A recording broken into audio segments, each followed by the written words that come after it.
important day. It's been 4 years, but it seems like yesterday. It's time to vote again. We can't let nothing get in our way. 4 years has passed, and we have so much to say. So now's the time to cast your vote, 'cause voting is our only hope. It's time again to get out and vote. Yes, it's time again to get out and vote. Don't you vote, don't you vote, people. Don't you vote, don't you vote, people. Don't you vote, don't you vote, people. Don't you vote, don't you vote, people. Don't you vote, don't you vote, people. Don't you vote, don't you vote, people. Don't you vote.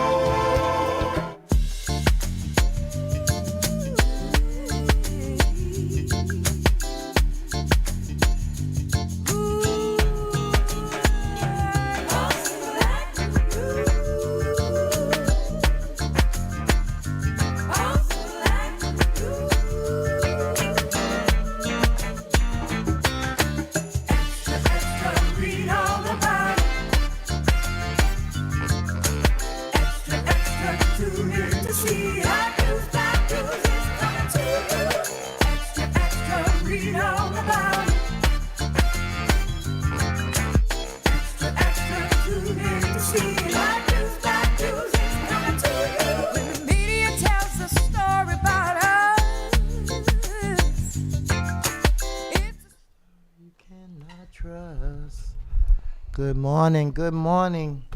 This is Thursday, 9 a.m., so this is People Power with Priscilla. We are the people and we have the power.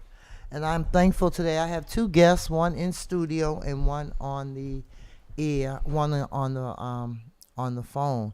So we're going to talk to, since they can see you, Mac, let's talk to Joey, because they can't see him. Okay. So I actually have Mac Hudson and Joey Bennett. Joey Bennett is on the phone. Good morning, Joey. How you doing? Hello. Good morning. How are you? I'm okay. Thank you for chiming in. We are just getting started, and since we can't see your beautiful face, we're gonna let you go first because you may be on some type of break or something at work, so we don't wanna. So how are you, Joey? I'm doing great. I can't really hear that well. Your background music is a little louder. Oh, Renee, could you he can hear the background music. Hold on. We're getting it together. Can you still hear it? Yeah, no, not okay. No. Okay. All right. So, Joey, I brought you and Mac on because I wanted to talk to you all about you all's time that you all did, and not only the time that you did, but the fact that you all were innocent, and but you still was incarcerated for a long period of time, but you didn't let that incarceration stop you from coming out and doing good things in the community. So you want to talk a little bit about yourself, a little bit about your background? I grew up in Roxbury, Mission Hill Development, 50 years old, spent 22 years of my life wrongfully convicted, from the ages of 21 to 46. I wanted to come out here and just have a different narrative than what I had walking into the prison system in 1997. So, I just kind of came out and prepared for making a change, not knowing that I would have this much of a change, this much of an impact on my own life and, inspiring other guys to do different things than what we normally would. So you got a program called Yard Time? Yard Time.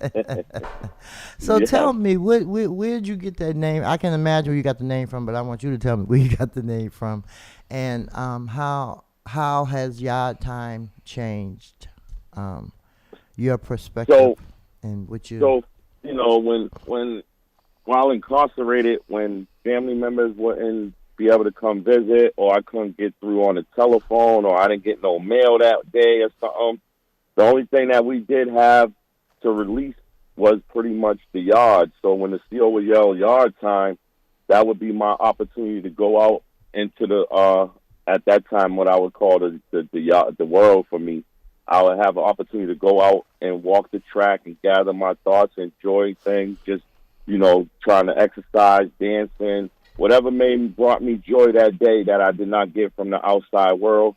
I would find it in the yard, and I would make that place my world and find joy in it. So the yard time came to be symbolic for me having a joy in the worst place. Right. That's why you do that dance you do? That's why I do that dance I do.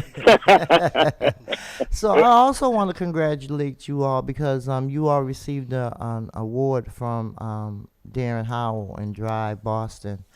And I tell you, time goes by fast. It doesn't seem like it's been 20 years that he's been doing this work. I mean, it's just like time just like goes like that. It doesn't wait for anybody. So are you going to be able to stay on the call for the whole time, Joey, or is there a certain time? Yes. No, I'll be able to stay on it. Okay. All right. So we're going to hear from Mr. Mac Hudson. And I'm looking forward to it. Mac is one of the brightest guys I know. Well, I met Mac at the same time that I met Sheik, Marcus Anthony's son's mother. And I was just fascinated by all the things that you all were saying and what you all had been through, and it was and I just couldn't believe it. I was just like, this just doesn't make any good sense. But I don't know if I actually talked to Mac that day or another day, but he said, my mother. I was like, who's your mother? He said, Lorraine Folks. I was like, what? And so me and Lorraine go back to the Garrett Saunders, Chuck Turner days. So good morning, Mac. Welcome. Grand Rising, Grand Rising. How are you? I'm alive and free. Yeah, freedom. How and so tell us a little bit about your background and how you came to be incarcerated in this crazy world. Well, I grew up in Academy homes, and at a time, when Boston was just coming into gang violence or being, I'd like to say that the powers that be was formulating the idea of gangs in our neighborhoods, because that was a foreign concept to most of us, right? But anytime something would happen, they would show up on the scene and be like, what gang are you from? You know what I'm saying? But so I grew up in that era of where there was a first introduction of the concept of gangs. And You're talking about the 80s? In the 80s. Okay. And unlike, some of the folks, like I went to prison for some crimes that I did commit, and the one that I spent the most time on was the one that I didn't commit. And so I would have been paroled probably, at the first gate if I had just came and acknowledged guilt, like they wanted me to. But because I declined to do that, I ended up staying 33 years in prison. Wow, that's a long time. That's, when you think about these years that you all have spent in incarcerated, especially for the things that you didn't do, it's just like you can't get that time back. You can, that's one thing that you'll never be able to get back. But you also have created something, right, that's working and helping our community. Yes, so, first I work for Prison Legal Service, the Racial Equity and Correction Initiative, which looks at how we attack structural racism of those who are still incarcerated behind the walls, and trying to make sure that they get the entitlements and the processes that's due to them so that they come out as strong contributors. And then in my own, I build or organize Access Mass. And what Access Mass is really about taking the perspective of us trying to access Massachusetts in the ways that Black and brown communities have not been able to so far, and really speaking directly to those issues as well as create initiatives. So one of those initiatives are from liabilities to contributors, which takes returning citizens who are engaged in what I would call a restorative process, right? We go back to the neighborhoods in which we harmed or participated in one way or another, and actually come back as servants. We create initiatives like toy drives, turkey drives, and we service our community's needs. And we thus far has been doing that on our own budget, our own dime, or making strong connections with some folks who are now coming on after seeing the work and seeing the impact of the work. And those strong contributors been like Chris Worrell, State Rep Chris Worrell, Brian Worrell, and others, Julia Mejia, and some others who have joined on to the initiative to kind of support. That's good. That's good to hear that some of our elected officials are doing what they're supposed to be doing. So Access Mass, what type of services do you bring? So we do, in addition to that, we do reentry also. So we do CORE relief. We try to make sure that some folks are coming out, transitioning, they plug into all the services, even if that means that we walk them through the process.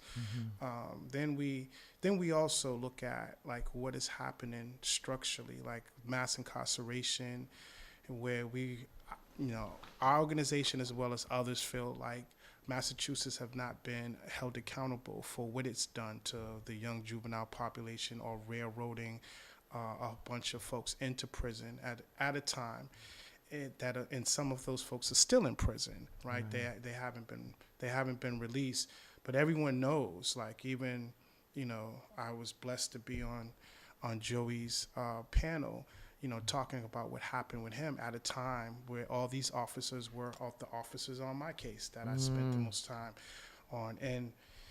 And not only that, but there's like a whole bunch of other people who, and they created reports, from the attorney generals to the U.S. district, saying that the tactics that they used were illegal and improper. Yet they know that they employed them on all these cases where now recantations have started to come out. Yet they refuse to rectify them. And so for me, Massachusetts has to atone. It asks us to atone for what we do, what we have done. So I think that in likeness, they should do the same.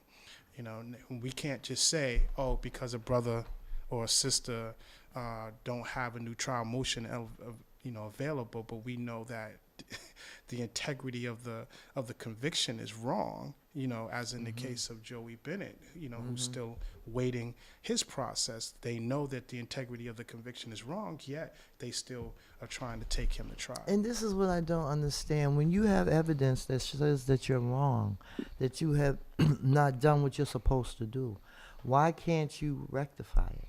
Without taking the person through a whole bunch of unnecessary changes. That's a good question.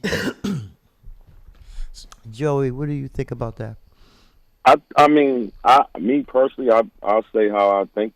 I think when they do that, they just try to avoid compensation for the wrongful conviction. To be honest with you, I'll be at court today fighting my case. So I'm scheduled for court today. It's been 5 years. I've been waiting for a new trial. They've been just continuing it for 5 years now.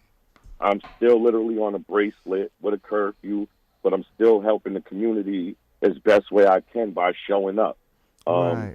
And you don't have to do this. You don't have to do this, but you're doing it because you see the need. And that's what I think a lot, people don't realize is that you all have went to prison, have gotten out, have learned some things while you were there, even though you were there wrongfully, but still you have learned some things, and now you come back to the community and you want to give back. These are our elected officials. Some of them I just don't understand them. I really don't, and I'm about holding them accountable. I have no. I talk about Michelle Wu. I talk about the governor. I talk about the elected officials that don't do what they're supposed to do, because it doesn't make any sense. And Boston, Massachusetts, supposed to be, was it the red state, blue state? I don't even know which color state it is. But I know one thing: black and brown people in the state are not being treated fairly. Right.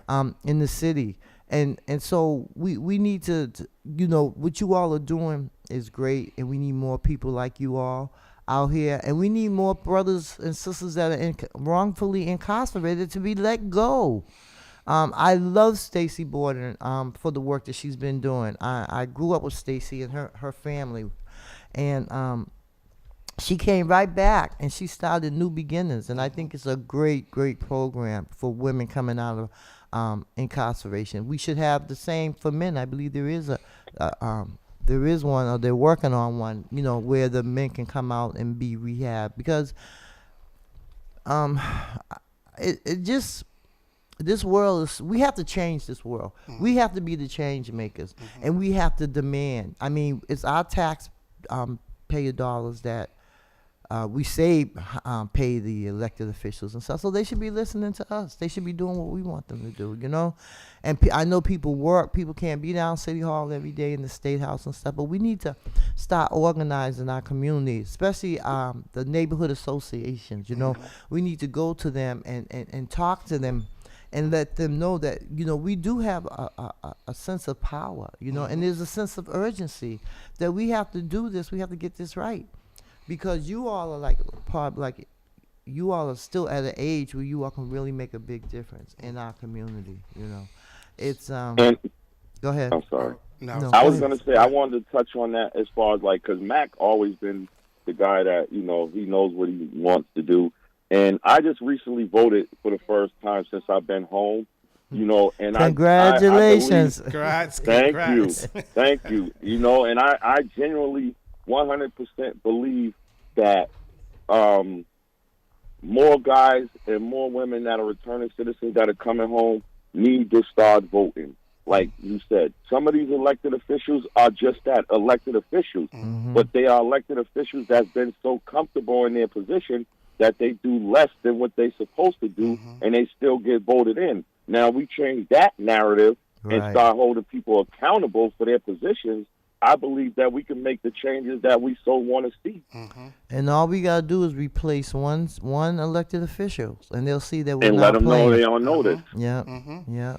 I agree with that wholeheartedly. I think what we have witnessed is indoctrination, right, on many scales. And some of our elected officials are impacted by that indoctrination, where they just feel like they don't have to serve the community in which they come from. And that doesn't make any sense, because they're public servants, and that's why you were elected and put in that position.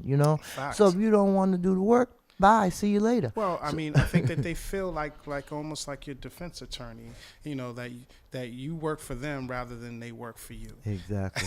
and that's just- Entitlement too. And that is definitely a statement that I could attest to. so I just wanted to say too, there's a bunch of brothers and sisters behind the wall, whether they're innocent or did the crime, who are engaged in reformative work, and I don't want to make it like exclusively about brothers who or sisters that are coming home, but there's a bunch of us that, and I'm talking about, not just the brother Fuquan, but all those brothers and sisters that are impacted by the work, that's going on in the African Heritage Coalition, Spanish United, who coming into themselves in the Nation of Islam. They are coming into themselves in a self-identity. So most of us who are coming out, we've been already building behind the walls. We've been already tackling the issues from that position that sets us up to come out here to be able to, then implement some of the things that or the ideas that we've had in our mind of how we could change the narrative about what's going on. And for the first time, I think, we're living in a society where folks is not hiding the fact that they did time, right? Before it used to be like, I'm just trying to keep that undercover, right? Instead, but now, they tell you, yeah, I did some time, or what have you, and they stand on it, because it's part of the ingredients which made them up to be who they are today, And we all know that God, can change anybody, and so we have to keep fighting the good fight, which is mass incarceration, homelessness, returning citizens needing jobs. I used to always say back in the day, because I had a brother that stayed in and out of prison as well. And I used to say, why they keep going back? Why they keep going back? Because when they get out, they don't have any type of services. They don't have a place to stay. If you live in Boston housing, you can't go back home. You can't get a job. You can't get a student loan. And, I know there are now people who are actually, like you said, sealing quarries and stuff. Before you had to 10 years, 15 years before you could get your quarry sealed. That's nothing but mass incarceration. Right. Right. And so, do we have a caller? Oh, good morning, caller. You're on the air. Hey, good morning. Good morning. Hi. Who's I just wanted. This is William Dickinson, Bishop Dickinson. Oh, hi, Bishop. Yeah, I just How want are to you? say I commend you, Minister Priscilla, for the work that you're doing, and I want to commend Mac Hudson and Joseph Bennett for the work they're doing in the community. So it's good that we're not afraid to discuss issues that are very important to our community, like reentry, and to deal with those brothers who are falsely accused and are incarcerated, or they're let out and have something hanging over their heads because they have not been fully exonerated. So Joseph Bennett has been doing great work with Yard Time, Access MA with Mac Hudson, and of course, Minister Priscilla. We've known each other back since I was a little boy in the 60s. I mean, and to see what you're doing now, it really warms my heart, because there's so many people that are giving up on connecting with each other, acting as if we need somebody outside the community to come in and save us. But we have the ingredients right here. We just have to work together and not allow people to reshape our narrative and what we want to say about our plight, and we can change things. So I was looking for something. I saw you guys. I just wanted to give my 2 cents and encourage you all to keep up great work. Thank you, Bishop Dickinson. We always Thank you, appreciate Bishop. you. Thank you, Bishop. Because you're another one that shows up. That's, you're there and you support the community. And you're from OP too. Right. so I can personally attest to that myself. Yeah, there's a lot of people who are out here doing good things, and we need to continue to work together. We need to collaborate. We need to stop allowing them to separate us, to buy us off, to scare us off. And we need to come together as a whole coalition of black and brown people that say we're sick and tired of being sick and tired, and enough is enough. And we can do this. I mean, we got an election coming up in less than 30 days. God help us all, But we also have another election next year. City councils, the mayor, it's time to make change. Yes, I did. You mentioned Stacey Borden. That's a powerful sister. Yes, she is. And whatever she decides to do next, the community needs to get behind her. Exactly. Fact. Exactly. Yeah. She ran for governor's council. A lot of people didn't even know what governor's council was, didn't know what they did or anything. I knew about them because I went to Emerge. That's the program that for women who running for office. But that's I had never heard of the governor's council before. And they appoint judges, parole officers, probation officers, and Stacey has literally physically got people out of prison. Raymond Gaines. I was in the 4th grade with Raymond Gaines. Didn't realize he did 42 years in prison for something he didn't do. And Stacey got him out. And all she did, she should be a lawyer. She just looked at the evidence and figured it out. I mean, there's a lot of brothers and sisters that are suffering behind the wall, and we need people out here to advocate. And the community should care. Yes. The community should care. Exactly. Especially when they get out. At our front door, Yeah. Especially when they get out and they turn their life around, or they didn't even do the crime in the first place, But it's time. We're almost going into 2025. You know, this is October. Yeah. The year's almost over. And we gotta let the elected officials that be. Some of them gotta pass. Some of them don't even get challenged. You know, we can't keep letting And that's people what just. I'm saying. Yep. Yeah, we can't keep letting people just get away. Okay, year after year after year, don't give us any services and still continue to supposedly represent us. So I will say Amen. this, right? When I came home, there was no belief in that returning citizens can do this community service work. There was zero belief in a lot of us that were coming home, and I'm just so happy that a lot of these organizations that are ran by formerly incarcerated Black and brown people are thriving. That are showing these people, because there was no investment in returning citizens No. whatsoever. From what I remember when I walked out April 30th, 2019. You might have had a couple of places, but I tapped into those places and they didn't have much to offer. Now you have a wide selection of resources that are available for returning citizens to thrive. And today being World Mental Health Day, like, I'm a huge advocate for mental health, because if we don't work on our mental health with some of these guys, they are going to struggle out here, and they are going to go back and forth to prison, like you mentioned, Priscilla. That is because a lot of these guys are afraid of mental health, just the word of it, because in the Black and brown community, it was looked at upon us, and in prison, especially, as being weak, because you seek out counseling. I have a great therapist today. I have a great therapist that I use and call often, because when my days get harder and when I struggle out here still today, I know I got to call somebody, because if I make the wrong decision, I'll be back in prison again. So that is what I want to say. I just appreciate everything that is being invested into returning citizens now. I wanted to kind of say two things on that note. I think, we can't talk about the great success or some of the options that exist today without also understanding that, it wasn't these entities that reformed us. Right. You know what I'm saying? It was people coming into the prisons, like the Nation, like Bishop Dickinson. All these that people, worked in partnership with us and showed us community love, gave us the belief, supported us. And I can attest to Bishop Dickinson and a few others like yourself who were on the phone making calls on my behalf when they had me in the segregation and all these different, it took a community for us to be a part of a community, right?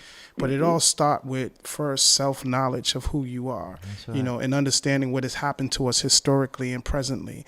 And then that presents an option for a choice. And I think that I would be remiss to say that when we do come out here and formulate those programs that work for us, like Stacey Bornham is, well, she's not being supported by the state. Exactly. In fact, what they're trying to do is actually, and I'm sorry to say, have successfully done now, because she's transitioning her program, but they deprived her of every opportunity to cater to the population of women that she set out to do, because she does not want to implement those measures, which would be counterproductive to a rehabilitation and acclimation, of the women that are coming into her program, right? And she would know, because it worked for her. Exactly. So she's created a formula for this to work for everyone, and you have not, and I'm you being the society of those responsible, have not created a thing that has been productive in that way.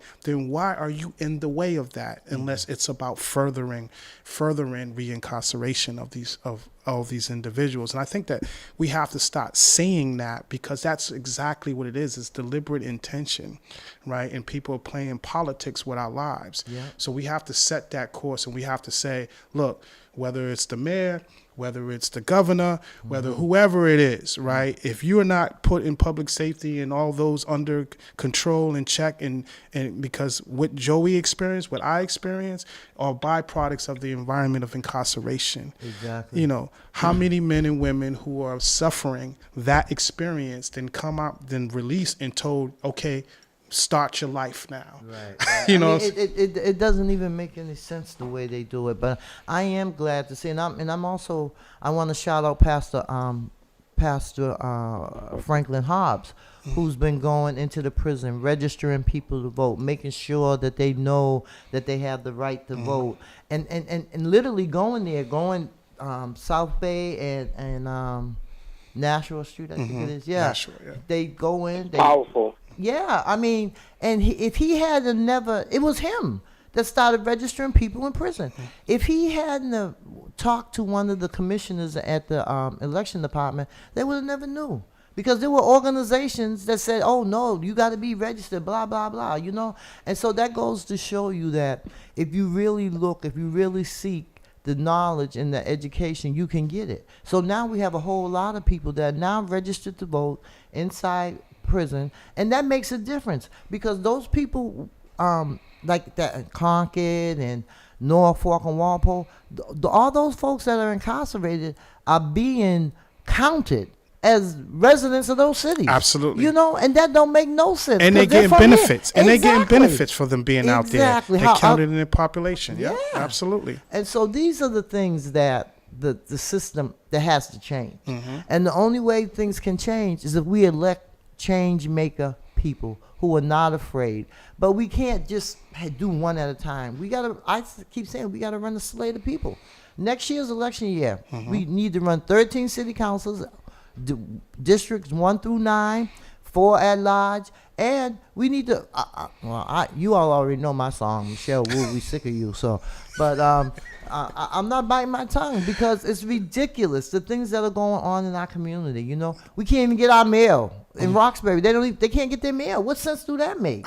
You know, deed restriction. Minister Priscilla, you also would be good to connect with Ron Bell. There's a couple other organizations that they help train those that want to Definitely run for Ron office. Bell. Yeah. Yeah, they train them, those that want to run for office, because sometimes our people just don't understand the whole process, you know, and like Joey had mentioned earlier, that some people don't even know what a governor's council was, that know, because they try to hide things from us, you know, that work against us. You know what I'm saying? And once the exposure is there, the enlightenment is there, then people can be turned on to what it's really all about. Because you hold down an inmate, you hold down a family. You know what I'm saying? So some of the brothers and sisters that are incarcerated, their punishment should be, you got to go to this 40-hour-a-week job, and you have to pay X amount of dollars to take care of your kids. That's what some of them, you know, because it's not that they've done something incredibly wrong. And the ones who are innocent, they need to put more resources into making sure that innocent people are not incarcerated. Exactly. It's crazy. So it's really helping to put money in the pockets of those that don't look like us. That's what it's all about. Right. And it's just unfortunate, you know. So I just want to, again, say I commend you all and praying with you all. And, you know, I'm here to support anywhere that I can. But I gotta run on. But keep on keeping on. God bless you all. Thank you, Bishop. Thanks, Talk to Bishop. you soon. Thank you, Bishop. Like the other day, I was at the library. I was going in there to print something. And I saw the police commissioner, the DA, some other, like Eddie Crispin, some, you know, other people. And I saw some clergy, a few clergy. And it was some type of event they had, Faith in Blue. I believe that was the name of it. But there were a lot of police officers, and they were talking about the BRIC. And I don't really fully understand the BRIC, B-R-I-C. Larry told me what the acronym meant, but it's not sticking in my head. So if anybody out there know what the BRIC, B-R-I-C is, I know it's around the police. It's something that they do, but I didn't fully understand it. But it just goes to show you there was nothing in there but police and maybe a few clergy. But the community needs to be in everything. Everything that goes on in our community, we need to know about. There's a lot of, I know there's a lot of people out there that don't work, don't have a job, don't do anything all day. Come out and volunteer. Come out and, help us, like knock doors and make phone calls and stuff, so we can get our people out to the polls. Because I'm telling you all, if Donald Trump gets back in there, we're in trouble, okay? we are in trouble. He's already said what he's gonna do. You think he's lying? He ain't lying. If he gets back in there, he gonna do that stuff. That 2025 stuff. Yep. He gonna do it. So it's up to us to stop him. And don't talk about your vote don't count. The only time it don't count is when you don't cast it. Mhm. I like that. I like That's that. what I learned. I like that. You know, I feel like we have a fight, and most of us we come out here prepared for that fight. And I think one of the things that we should definitely put on the table is when we talk about organizations and the way we kind of interact with the police. It's almost as to say that we can't do anything without police presence, which is a lie, And I think that most of us are dispelling that in the work that we're doing because we don't have officers there. It's not to say anything negative about the officers. It's just to say that we are our own security, right? And we have our own influence. And when we come home, right, this is the way you're supposed to employ us. You're not supposed to employ us in the way of like the Boston street workers turning us into agents into the community where we're reporting and creating data that works against our own youth rather than focus on trying to get the youth out of the streets, right? So the model that we've been modeling from liabilities to contributor is how you're supposed to come, bring these guys home, make them contributors, right? And then use them. Model this for the at-risk youth that are out there watching them that still salute them. You know what I'm saying? And then they can then use their influence to wield them into the process. Otherwise, what you're doing is you're creating a divisive program that then sets one against the other and then have us still going against each other, which then, a house divided. Separation, anybody that knows the Willie Lynch letter, that's what they do. They want to keep us separated, Fact. And that's what they do. But I think that now, in this time, in this age, in this day, we see what the brothers are doing when they're coming home from prison. We see the laws and stuff that they're writing and the things that they're doing. I miss Nika Elgato. I really wish she had been able to get that Senate seat, but she didn't. But she still went on to work, and to stay in politics and working with Ed Mackey and, trying to help get resources down to us, And so I just feel like now is the time. We have to do it now. We don't have a lot of, well, I'll speak for myself. I don't have a lot of time, so we got to really get some things set in place. And we have to start lobbying, Yep. I know there's a lot of returners. We have maybe once a month, we need to go to the State House and lobby. Once a month, we need to go to City Hall and lobby. I mean, getting in and out of City Hall is easy. I worked for City Hall for a long time, so I know how to get in and out of that place. I know every floor, every elected official, But the State House is just so... It's I don't know. I don't like it. I really don't like it.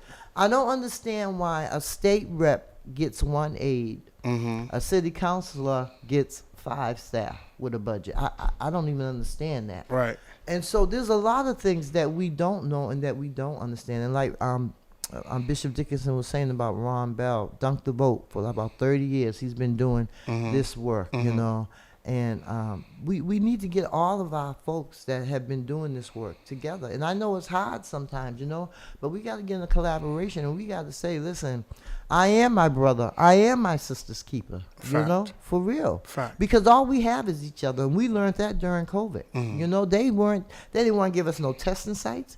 They didn't want to give us no vaccinations. They wanted us to go down to Fenway and Gillette Stadium to get vaccinations, and we're like, no, why can't we use the Reggie Lewis, and then then they had all these people that didn't look like us in there. I love Diane Wilkerson. she went in there. She said, these people don't look like us. And it's just, we need people that are not afraid to speak up. Right. Not afraid to ask the tough questions, right. Because it's us. It's about us, right. For us, by us, and we got to change it. We definitely got to change it. The nation, they have the Torchlight Recovery, the only black-owned, black-run in Massachusetts, Recovery Cafe.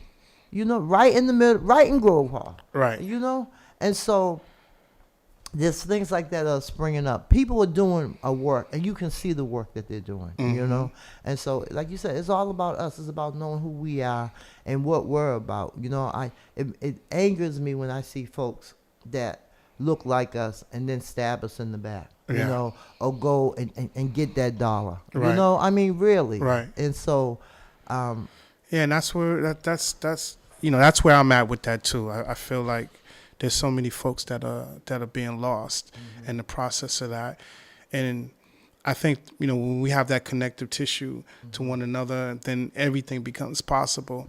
I think a lot of you who've been out here have great experience. Y'all know how to navigate some things, and we can learn a lot.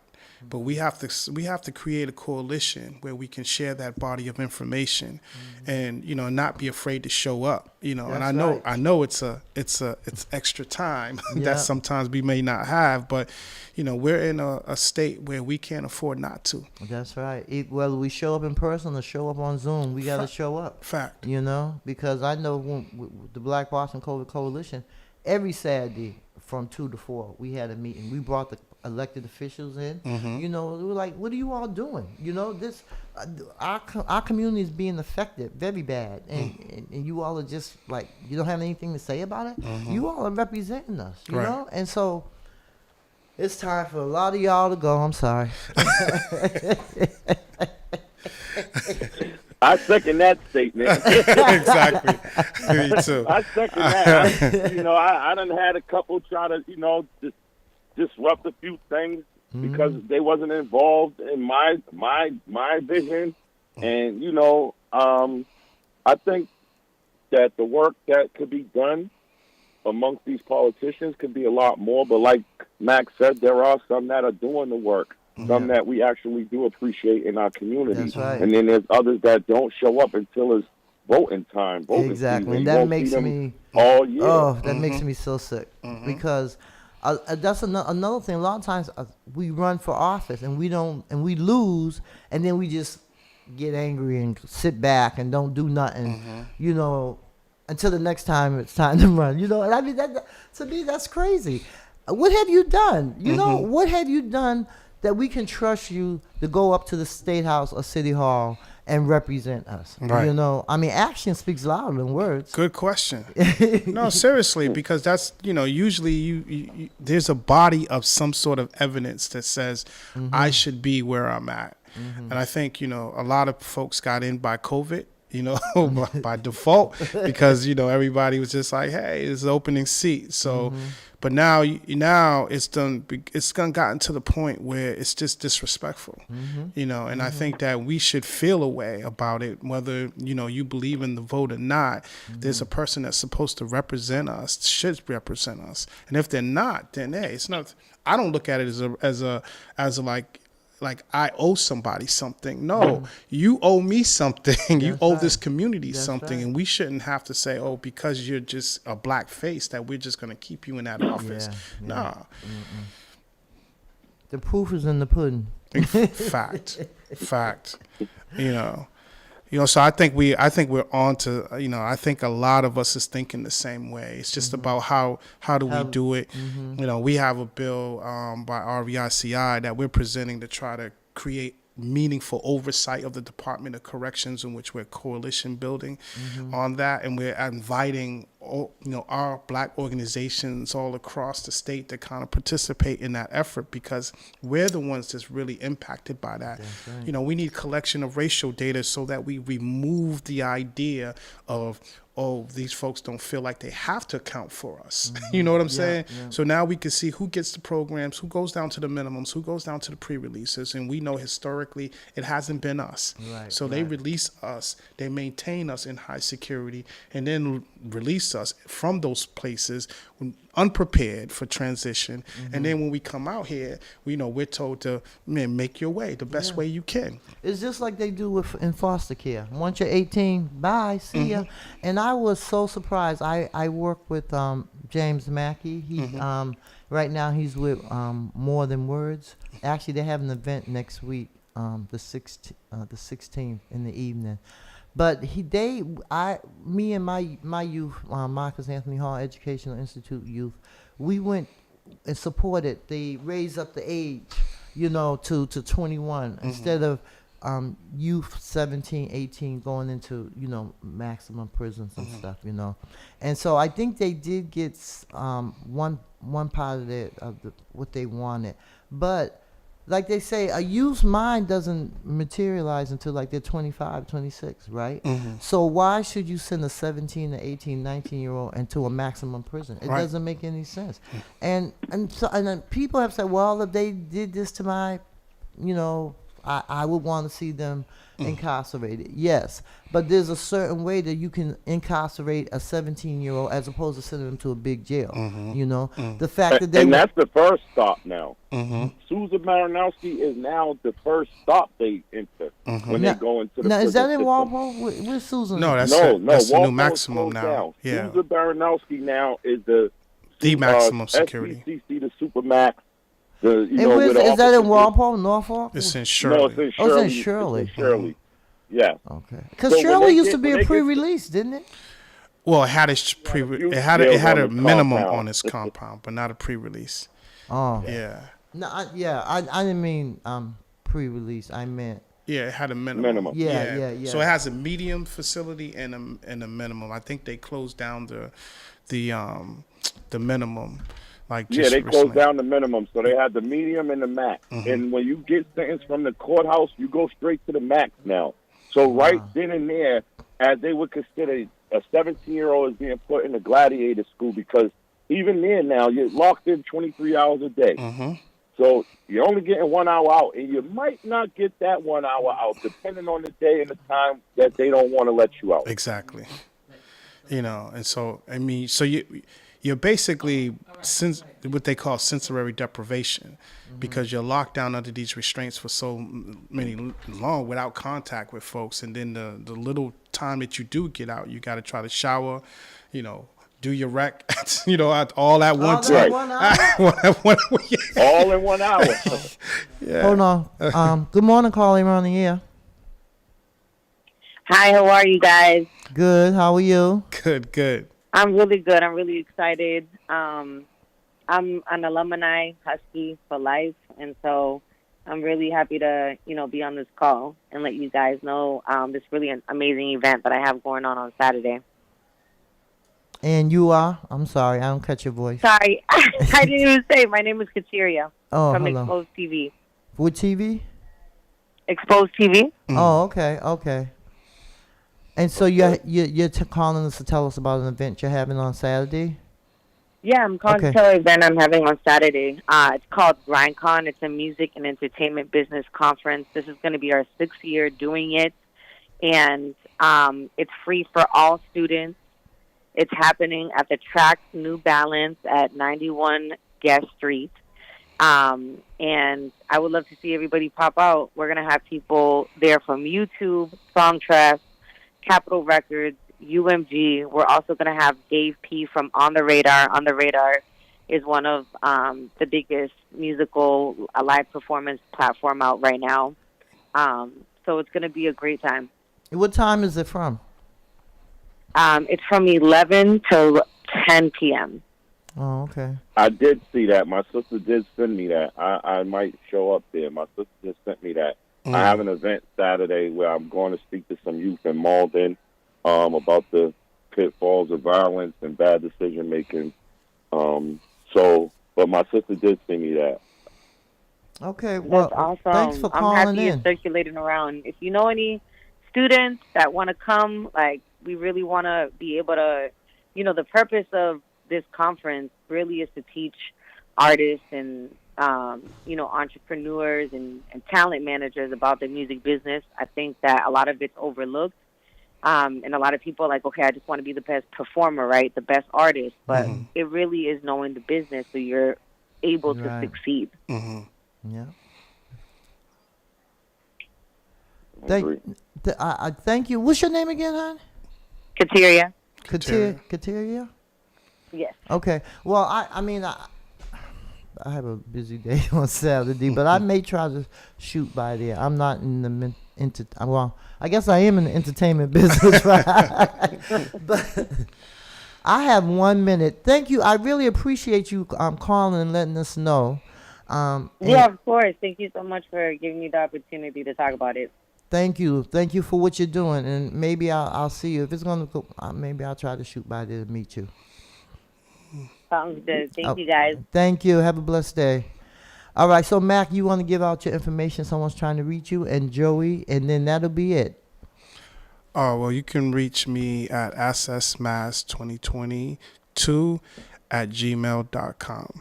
Okay. Joey? You can reach me at Joseph Bennett at yardtimeent.org, or you can just go on our website, which is